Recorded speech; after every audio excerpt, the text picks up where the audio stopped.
Chapter 9. The Weight of Nightmares. Sleep brought no mercy. Harry thrashed against his sheets as the dream took hold, more vivid and visceral than any nightmare he'd ever experienced. He stood in the great hall, but the familiar warmth was gone. The enchanted ceiling showed not stars or sky, but a writhing mass of fractured mirror shards, each one reflecting a different scene of betrayal. The long tables were empty, except for two figures at the far end of the Gryffindor table. Ron and Hermione, their backs turned to him. "You're too late," Ron's voice echoed across the vast space, though his lips didn't move. "We've seen what you really are." Hermione turned slowly, her face a mask of cold disappointment. "All those secrets, Harry, all those lies. Did you think we wouldn't figure it out?" Her eyes were silver, reflecting nothing. "You're just like him, just like Voldemort, using people, manipulating them." Harry tried to run toward them, but his feet wouldn't move. The stone floor beneath him had turned to glass, and in its surface, he could see his reflection. But it wasn't him. It was the older, broken version from the Mirror of Erised, standing alone in the ruins of Hogwarts. The reflection smiled with cruel satisfaction. "They never really trusted you," the reflection whispered. "They were just waiting for an excuse to leave." Ron and Hermione stood, their movements unnaturally synchronized. They walked toward the doors of the Great Hall, never looking back. With each step, they became more translucent, fading like ghosts. Harry screamed their names, but no sound emerged. The mirror shards above began to fall, each one showing a different moment of his friends turning away, abandoning him, choosing someone else over him. Harry jolted awake, his heart hammering against his ribs. The dormitory was dark and quiet, filled with the peaceful breathing of his sleeping roommates. But the dream's echo lingered, more real than memory. His scar throbbed with a dull ache, and when he touched his forehead, his fingers came away damp with sweat. The cold that had settled in his bones after touching the dimensional anchor still hadn't faded completely. He sat up, pushing his damp hair back from his face. The dream had felt different from his usual nightmares, not just a product of his own fears, but something external, something feeding on those fears and amplifying them. Snape's words echoed in his mind. "They will remember you, and they will seek you out." The entities from the mirror dimension weren't content to wait. They were reaching into his sleep, his most vulnerable moments. A soft groan from the bed next to him made Harry turn. Ron was tossing restlessly, his face pale in the moonlight streaming through the windows. His injured shoulder was clearly bothering him, but there was something else. His expression was twisted with distress, his lips moving soundlessly. Harry leaned closer and caught fragments of whispered words. "Not good enough, never good enough, just a spare." Harry's stomach clenched. Ron was having his own nightmare, and from the sound of it, the entities were feeding on his deepest insecurities too. The chessboard vision from the mirror dimension had left its mark, creating a connection that the dark creatures could exploit. Harry reached out to wake him, but hesitated. What if touching Ron while the entities were influencing his dreams somehow strengthened their hold? Before Harry could decide, Ron's eyes snapped open. For a moment, he stared at the canopy above his bed, breathing hard. Then his gaze shifted to Harry, and something cold flickered in his expression. "Watching me sleep now, Potter?" Ron's voice was hoarse, but there was an edge to it that made Harry's chest tighten. "That's not creepy at all." "You were having a nightmare," Harry said quietly. "I was just what? Checking to make sure I wasn't planning to betray you in my sleep?" Ron sat up, wincing as the movement pulled at his shoulder. "Or maybe you were hoping I'd talk in my sleep, give away some secret you could use." The words hit Harry like physical blows. This wasn't the Ron who had fought beside him in the mirror dimension, who had helped save Hermione. This was something else, something twisted by the entity's influence. "Ron, you don't mean that. It's them, the entities. They're getting into our heads, making us..." "Making us what? See the truth?" Ron's laugh was bitter. "You know what I dreamed about, Harry? I dreamed about that day in first year when you and Hermione went to save the Philosopher's Stone. Do you remember what you told me? That I had to stay behind because I was hurt. But that wasn't really why, was it?" Harry felt the room grow colder. "Ron, that's not... You left me behind because I was the weak link, the one who'd slow you down. Just like you're planning to leave me behind now, when you go into that mirror. Ron's eyes glittered with hurt and anger. 3 days, Snape said. 3 days until you play the hero again. And where does that leave me and Hermione, watching from the sidelines while you save the world? I don't want to go alone, Harry's voice cracked. I hate this.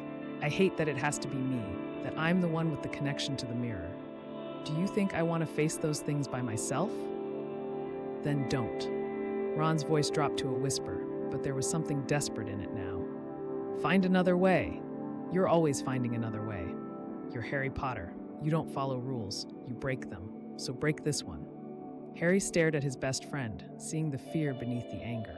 Ron wasn't just upset about being left behind. He was terrified of losing Harry, of being abandoned by another person he cared about. The entities were feeding on that terror, twisting it into resentment and suspicion. I'm trying, Harry said finally. Hermione's researching, looking for alternatives.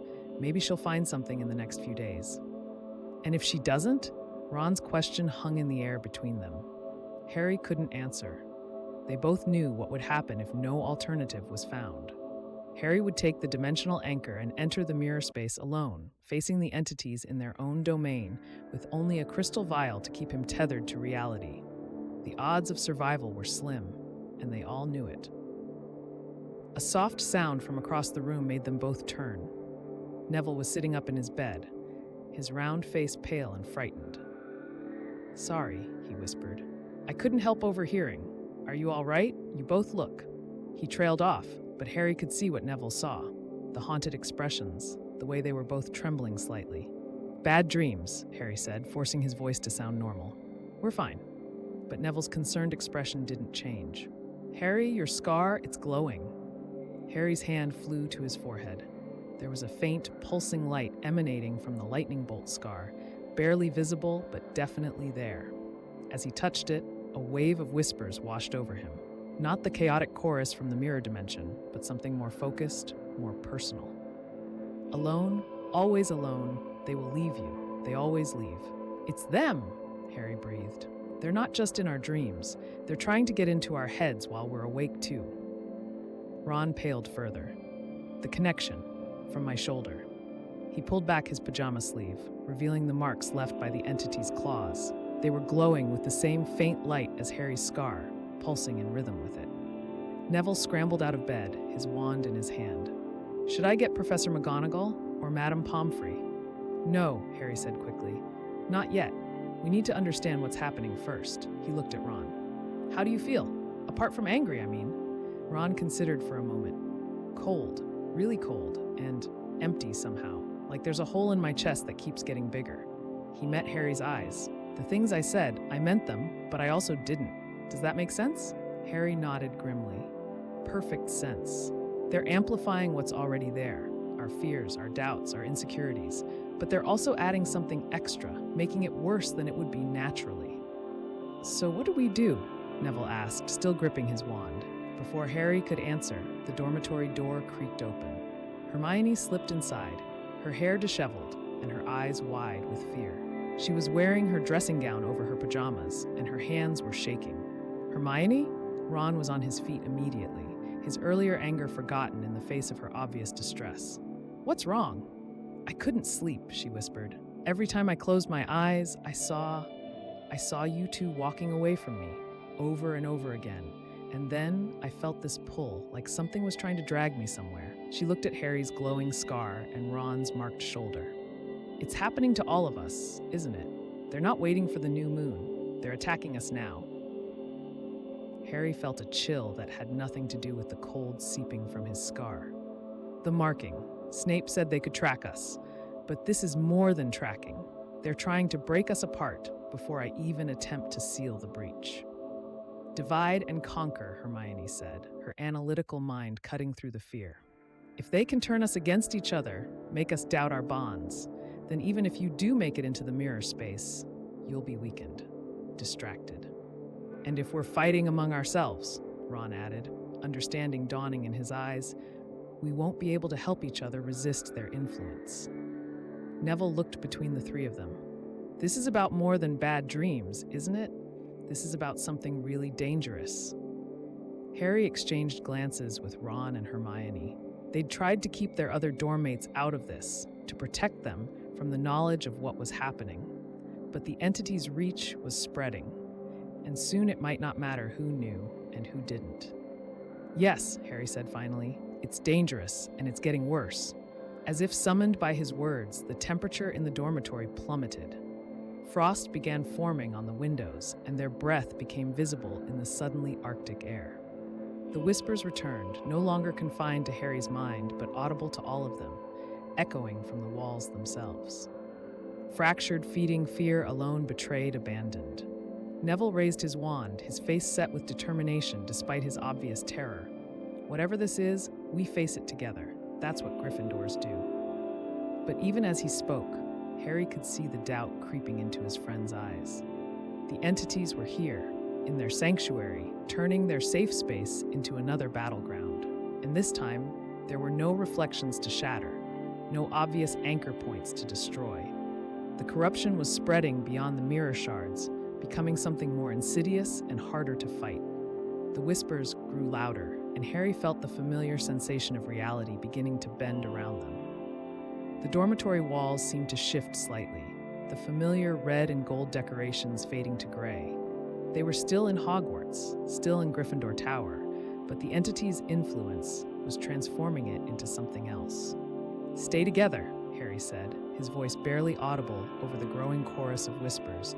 "Whatever happens, don't let them separate us." But even as he spoke, he could feel the doubt gnawing at him. How could they stay together when the very air around them was poisoned with mistrust?